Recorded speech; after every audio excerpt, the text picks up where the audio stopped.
আসসালামু আলাইকুম। ক্ষুদ্র খামারির পক্ষ থেকে আপনাদের সবাইকে জানাচ্ছি আন্তরিক অভিনন্দন, শুভেচ্ছা এবং সাদর সম্ভাষণ। ক্ষুদ্র খামারির আজকের আয়োজনে আমি চলে আসছি আবারও মনুদের দেশে।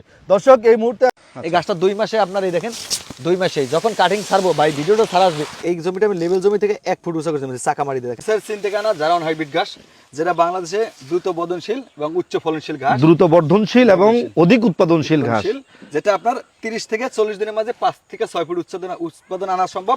10টা পালেন আর গরু একটা পালেন, ঘাস 10 বিঘা জমিতে না লাগাইয়া জাতের একটু লাগান। এই ঘাস চাষ করতে আমরা কিছু সার প্রয়োগ করতে হবে স্পেশাল, ম্যাগমা থিওবিট গ্রোজিং। 1 বছর বয়সের চারা যদি আপনি 1 গিট লাগান তাও জার্মিনেশন আসবে 1 গিট। তাহলে এটার মধ্যে কয় গিট আছে? এরকম তো লাগাইন আছে 4 200 পিস ঘাসও লাগান তাইলেও আপনারা 1 কেজি থিওবিট কিনবেন, 1 কেজি ম্যাগমা কিনবেন, 1 কেজি গ্রোজিং কিনবেন। এই তিনটা সারে 3 কেজি সার কিনবেন। যদি 1 বিঘা জমিতে 3 কেজি সার লাগে 3 পায়দের। আপনি ঘাস চাষ করতে হলে আমরা পানির ব্যবস্থা থাকতে হবে, যদি হয় তাহলে করেন, নাহলে করার দরকার নাই। আপনি এরকম ধরবেন, কাদা আসবে কিন্তু আমরা হাতে পড়বে না, এরকম রাখতে হইবে। আসসালামু আলাইকুম ক্ষুদ্র খামারি দর্শক, চলে আসছি মনুদের দেশে। আমি আছি এই মুহূর্তে বরিশাল মুলাদি আরিয়াল খান নদীর তীরে। দর্শক, আমার পেছনে দেখতে পাচ্ছেন বাংলাদেশে এই মুহূর্তে সবচাইতে বেশি তর্ক এবং বিতর্কিত ঘাস যেটা, সেটা হচ্ছে গুয়াতিমালা। গুয়াতিমালা এর আগেও আমি একটা ভিডিওতে বলেছি, কয়েকটা ভিডিওতে বলেছি, গুয়াতিমালা মূলত একটা দেশের নাম, আমেরিকার একটা দেশ হচ্ছে গুয়াতিমালা। সে দেশেই মূলত রিসার্চ করে অধিক ক্যালসিয়াম এবং প্রোটিন সমৃদ্ধ এই ঘাসটা আবিষ্কার করা হয়। এটা সম্ভবত আমার কাছে যেটা মনে হয় সেটা হচ্ছে ভুট্টা এবং নেপিয়ার জাতীয় ঘাসকে ক্রস করে তৈরি করা হয়েছে, কারণ এটার পাতা ভুট্টার পাতার মতোই দেখা যায়, এটা দেখলে মনে হয় যে ভুট্টা গাছ। দর্শক, কিন্তু এই ঘাসটা অন্যান্য জায়গায় যেভাবে দেখছি এখানে তার একটু বিপরীত দেখতে পাচ্ছি। এই ঘাসটা দেখলাম সব জায়গাতে দেখলাম হচ্ছে এটা হচ্ছে ডিপ গ্রিন, যেটাকে বলে একটু গাঢ় সবুজ, কিন্তু এখানে একটু লালচে লালচে ভাব আছে। মানে এটা মনে হচ্ছে দীর্ঘদিন যাবত এই ঘাসটাকে পরিচর্যা করা হচ্ছে ভিন্ন কোনো কারণে। আর এই ঘাসটা সম্পর্কে সবচেয়ে বেশি ক্লেম যেটা আছে সেটা হচ্ছে জার্মিনেশন হয় না। এটা কি ওই জার্মিনেশনের জন্যই কি এত দিন ধরে এটাকে লালন পালন করা হচ্ছে কিনা, এই বিষয়গুলো নিয়ে আসলে জানবো। এই ঘাস বাগানের মালিক যিনি আছে, বাংলাদেশের মধ্যে যে বড় বড় ঘাস চাষি আছে তাদের মধ্যে একজন হচ্ছে এই বরিশাল মুলাদির আয়ুব খান। তার কাছ থেকে আমরা শুধুমাত্র এই গুয়াতিমালা ঘাস না, তার কাছে কিন্তু সব ধরনের ঘাস আছে, যেমন জারা, জার্মান, নেপিয়ার, পাকচং, সব ধরনের ঘাস সম্পর্কে তার কাছ থেকে বিভিন্ন তথ্যগুলো জানার চেষ্টা করবো। তার পাশাপাশি ঘাসের কাটিংয়ের দরদাম সম্পর্কে ধারণা দেওয়ার চেষ্টা করবো। ভিডিওর প্রথম থেকে শেষ পর্যন্ত প্রতিবারের মতো আপনাদের সাথে থাকবো আমি মেহেদী হাসান আজিম। আশা করি আপনারা আমার সাথে থাকবেন। আসসালামু আলাইকুম প্রিয় আয়ুব খান ভাই, কেমন আছেন? আসসালাম, আলহামদুলিল্লাহ ভালো আছি। ভালো আছেন ভাই? অনেকদিন পর। আলহামদুলিল্লাহ ভালো আছি। আপনারা কেমন আছো মনু? কেমন আছে মনু?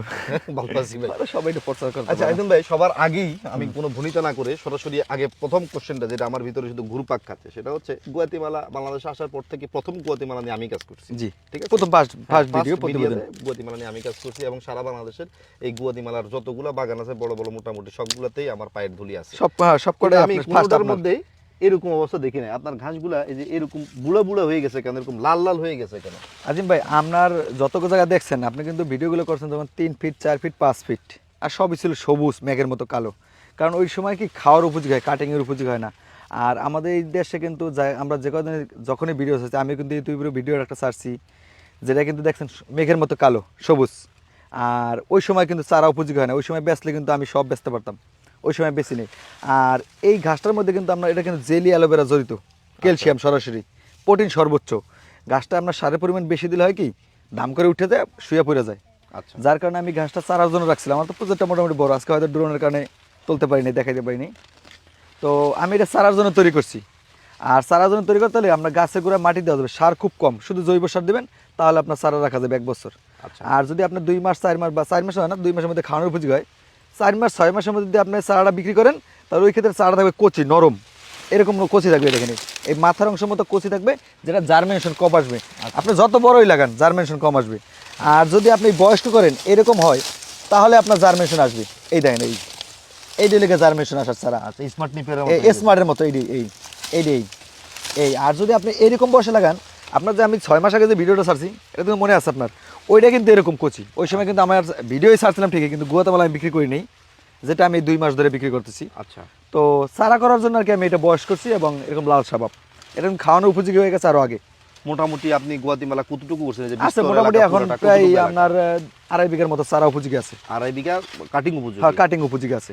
এগুলো সবই কাটিং আছে। এবার আমাকে বলেন, এই কাটিং উপযোগী দেখে আমি এরকম মরা দেখাই। এই কারণ দেখেন আপনি কাটিং প্রযুক্তি যত কিছুই বলেন, এখানে কোশ্চেন আরেকটা এখানে আছে। জি জি এই বলেন। কোশ্চেনটা হচ্ছে এই যে আপনি দেখাইতেছেন সবকিছু আমার কাছে ভালো লাগতেছে, খুব সুন্দর সবকিছু ডিফারেন্ট ওয়েতে দেখতেছি। হ্যাঁ, একবারে এরকম বয়সের কাটিং আমি এখনো কোথাও দেখিনি, আপনার কাছে দেখলাম সবকিছুই ওকে, সবকিছুই বুঝলাম। কিন্তু আপনাদের এই গুয়াতিমালা আজিম ভাই হ্যাঁ। এই দেখেন, এটা আমরা তো ডেলিভারি দেই, এটা 100% পরিপক্ক। বাস্তবে কেমনে লাগাই, গাছটা তো ডাইরেক্ট আস্তে কাটছি, দেখেন এই চারা দেওয়ার সময় তো আমরা ওইটাগুলো পরিষ্কার করে দিব। অনেক কাটিং কাটিং আর হ্যাঁ। কাটিং। কাটিং অবশ্যই এইখান থেকে এই ধরেন দুইটা হাতে কেটে নিয়ে দুইটা দেখাইলাম কেমনে বাস্তবে আর কি চাষ করছি আমি, ওটা আর কি তুলে ধরবো আপনাদের সাথে। হ্যাঁ। দেখেন ধরেন এখান থেকে এবার ইজি কাটলাম, ও আরে। কাছে সুই দেখা যাচ্ছেন, আমরা কাটিং উপযোগী হলে শক্ত হয়ে যায়, আর নাহলে তো আমরা জেলি না, কাটিং উপযুক্ত হলে কাছে ছুটে যায়। না কাছে ছোট না, কিন্তু আমরা শক্ত হয়ে যায় গাছ। ঠিক আছে, একটু লম্বা হয়ে গেছে, আর হ্যাঁ, লম্বা ভাই। করতে চাই না, ভিডিও শেষ করে ফেলবো। শেষ করার আগে আমাদের দর্শকদের জন্য আপনার কাছে আর কি কি পরামর্শ আছে, কি কি তথ্য আছে, আর শেষ কি বলার আছে? আজিম ভাই, যারা এই ঘাস নিয়ে চাষ করার আগ্রহ, যাদের ডেইরি খামার, তারা তো গুয়াতেমালা করবেই। আর তারাই ভিডিও মনোযোগ, যারা মানে যারা চারা অন্যের জন্য চেষ্টা করে, তারা মনোযোগ দিয়ে দেখবে। আর যারা না দেখে অল্প একটু দেখে 2 মিনিট দেখে পুট করে ফোন দেবে, ভাই চারা নিয়ে লাগাইবে, হইলো না তখন ফোন দেওয়া। রাইফ খানের নাম্বার না, আজিম সাহেবের নাম্বার, এটা দেখা হেডে দেখার দরকার নাই, ফোন একটা দিয়ে বলে একটা দিয়ে বই। আর এরপর আবার নিয়ে লাগাই থিয়ে দেবে, হইলো না ওই ভিডিওতে আবার এসে কুত করে লাগবে, বা চারা হয় না, হ্যাং ট্যাং লেখতে তো সমস্যা নেই, যেমন কাজ নাই মোবাইল টেপলাম লেখলাম, সমস্যা কি? ইউটিউবে লেখা লেখা তো টাকা নেয় না। টাকা নেয় না, মন্তব্য আসে না, কৈফত নাই। তো এটা আমাদের দেশে হয়, আমাদের দেশে সমালোচনা একটু বেশি হয়, তো সমালোচনা অনুপ্রেরণা যে নিতে পারবে সে সফল হবে। ইনশাআল্লাহ। এই তো আমার